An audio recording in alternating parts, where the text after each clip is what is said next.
What I want to talk to you about here quick while they're taking their positions, they're going to take over most of the sermon. But there were 11 of us that went to Minneapolis. We left on Saturday and returned Thursday. There were 8 youth. 3 of them could not be with us today, and that is Sawyer Loger, Dylan Larson, and Matt Reinecke. Otherwise, you have Katie Camerata, Isabella Dietrich, Seth Wibben, Colton Harberts, and Trevor Dumler. The 3 chaperones were myself, Angie Wibben, Seth's mom, and Lisa Dumler, Trevor's mom, were the chaperones. We stayed at a church. It's an inner city church, and I'll talk more about that when it's my turn. We slept on air mattresses, and we had no air conditioning all week. We'll suffice it there. We'll let them take over, and I'll take my piece when it comes time. Nice and loud, please, into the microphone, Miss Katie. Okay, so for service work, when we arrived, the church was like worn down and wasn't very well kept. It just kind of needed a lot of work done to it. So when we were there, we did mostly landscaping and painting. So as you can tell, there were paint ripped off and stuff, and there was weeds everywhere. So we painted 2 bathrooms and the sanctuary. Seth and I painted some of the bathrooms, and Bella helped us. And then we pulled weeds, put mulch in, and mowed. And where the weeds were, they were 7 feet tall at least, because they were all taller than Colton here. And so there was a lot of hours of all of us working with the chainsaw, hundreds of hours that between the 11 of us we put in. So you want to talk about that? Okay, so we were given yard bags that we were supposed to use. They were pretty tall.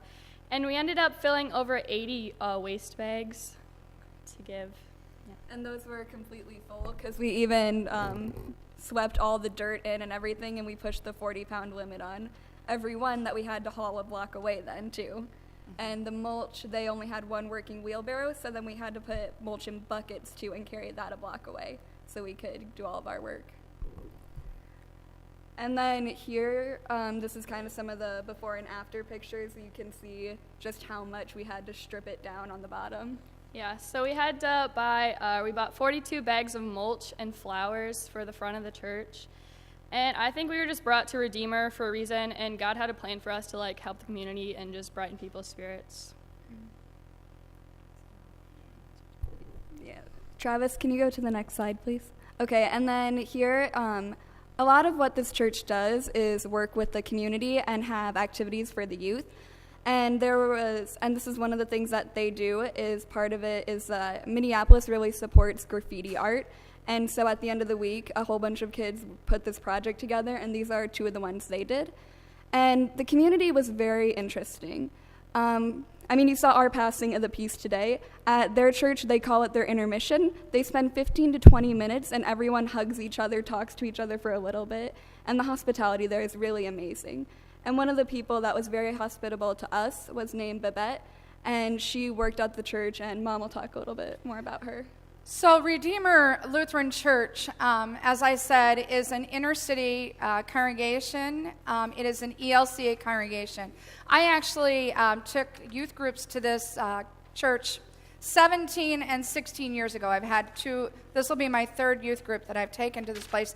And it was really interesting to go back after 16 years. When I was there 16 years ago, there were only about 30 in worship, and I would say most of those people were 60 and above. This year, we saw more than double the worship attendance, and what we saw was a lot of young people, a lot of small children, a lot of single moms. This is a congregation that honestly, the ELCA has made a huge commitment to and said there are no churches in this area of Minneapolis, in northern Minneapolis. It's a congregation that many years ago experienced white flight when African Americans moved into the community, and then it experienced black flight when Hispanics moved in, and now it's predominantly, once again, an African American community.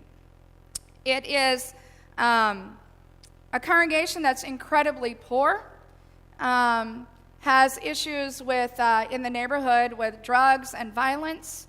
However, we felt 100% safe all the time. But The ELCA has dedicated that there needs to be a church presence and the gospel needs to be preached and shared in that community. They have called a phenomenal pastor, Pastor Kelly Chapman. And Kelly started there 17 years ago, and what he did, he was a smart man. He walked around the neighborhood and asked the people of the neighborhood, what does your community need? Tell me what we need to do to help you and your community. And they listed 3 things. They listed that they needed employment, they needed affordable housing, and they needed programs for the youth. And so those are the 3 goals that this congregation has focused on. The ELCA, through our offerings and offerings that we give to the larger church, have helped support this congregation because they cannot financially sustain themselves. And because of that, they bought what is called a bicycle shop, what they've turned into a bicycle shop, and they have a bicycle reward program. Are you guys talking about that? Or do I need to? I'm talking about that. The bicycle reward program is, you can see pictures of it here. Children in the community, in the neighborhood, can come and learn how to build a bike, how to do maintenance on a bike, learn the mechanics of a bike, and then once they've gone through the program, they get a bike for free. The Minneapolis community has very much embraced this, and so congregations across Minneapolis donate bikes to be refurbished to this church and part of this outreach program. It is also a coffee shop. And so that sustains the bicycle shop in the off-season. And Minneapolis is a huge city for welcoming bicycles. So there's a bicycle lane throughout most of the city on almost every street and road. What this has done is allowed them then to purchase other property with grants from the ELCA as well to make affordable housing. Through the bicycle shop, they have hired 25 student interns, so high school and college-age kids, so that they can afford to go to college. They employ them through the bicycle shop. So that's addressed employment in the neighborhood, and then they use some of the money to provide affordable housing. And as well as then it begins to address some of the outreach programs to youth. This congregation doesn't have just VBS during the summer, but Isabella talked about their art week where they have a week of just learning how to do artwork. They do all kinds of homework help during the school year, after school, every single day. And all this happens at this bicycle shop, which is remember those old corner grocery stores? You know, they bought one of those and converted it just a half a block from the church. Okay, go. We studied 2 complete books, one from the Old Testament, Ruth, and one from the New Testament, James. We did a skit. Seth and I were part of a skit where one dog couldn't decide if he wanted to if he wanted to stay with his master. It showed we need to stay loyal to our master, which is God. We also did a dress up and makeup. Want me to talk about that? You got it? Yeah. All right, go. There's 4 guys that got makeup on and dresses on them. It showed how Ruth got pretty for Boaz. It also showed how women were important in the Bible and how they carried the lineage of Jesus. On Tuesday, we did a prayer weaving. That's probably helped. It was a big frame with nails that had string connected to the nails. Like the string ran through the nails. And prayers were written on ribbons or pieces of paper. And they were like strung through these pieces of string. And prayer, like examples for prayers you can do is family and friends and the church. And we want to invite you to add to the prayer weaving, which is right back there in the gathering space. So there's, in the gathering space, is this prayer weaving, and then there's a basket with ribbon and pieces of paper, and you write your prayer concern on it, and then just weave it into it and leave it be. Okay.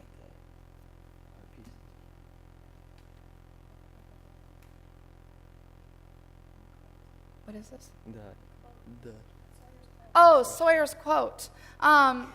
So one of the things that they also did is they listened to Babette, and Babette was an employee of the church.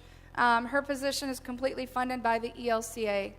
And she sat down and talked with the kids for a good hour, hour and a half, and talked with them about the neighborhood and what was going on in the neighborhood. And when we first sat down with her, I shared that these were obviously all white kids who came from a fairly affluent area of Iowa, who had things taken care of, didn't have to worry about food, and had parents who all loved them and supported them, and they were actively involved in their school.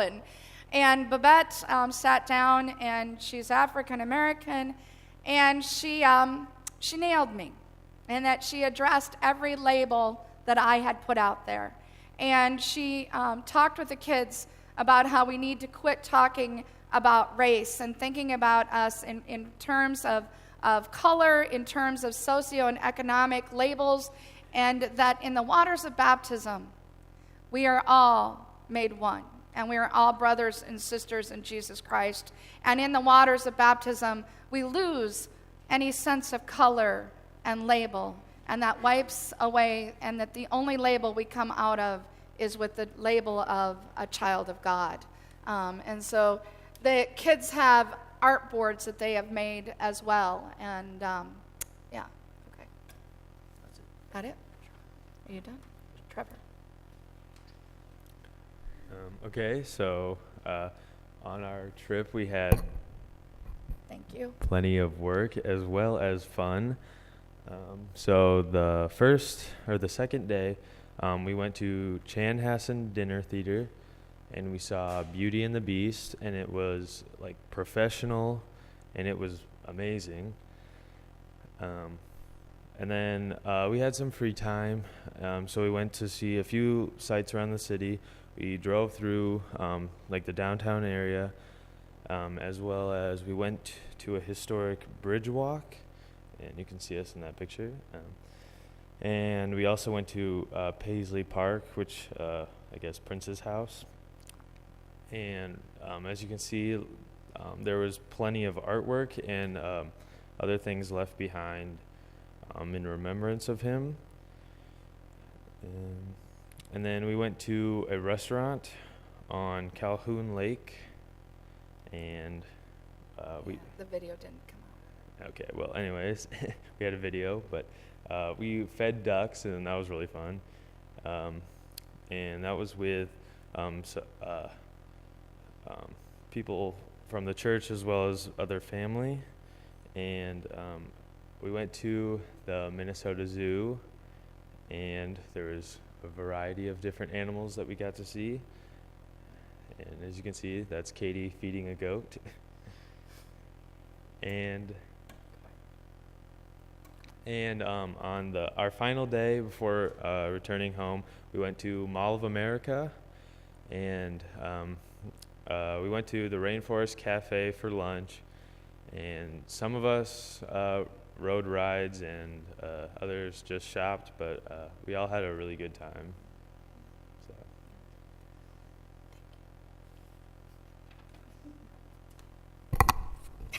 Sorry, I'm short. But we would just want to thank the congregation for all of your prayers and support, because we really would have a hard time doing this without you. And these are amazing experiences that we get to have. And I mean, all of us had amazing experiences, whether with Babette or just doing the work in the community and seeing the difference that we were able to make. And so we want to thank you for making that happen. One of the things that I have the youth do on our way home is for them to each say what their favorite thing of the week was. And it's always rewarding to hear, it's always that variety. They do 2 to 3 hours of Bible study a day on these trips. And to hear somebody say, oh, my favorite thing was the Bible study. To hear several say, as hard as the work was, it was the mission work. To hear, listening to Babette, or just, meeting some of the people in the community, or to go to a professional theater company and to see a professional show. It's nice to have that variety. But these trips, honestly, as Isabella said, could not be possible without your support financially, but also without your prayer support. And these are the trips that that change lives and shape us and open our world up to see the world bigger, to think of the world bigger than our little corner of the universe, and open our eyes to maybe how we can serve God in bold and new ways. So, thank you.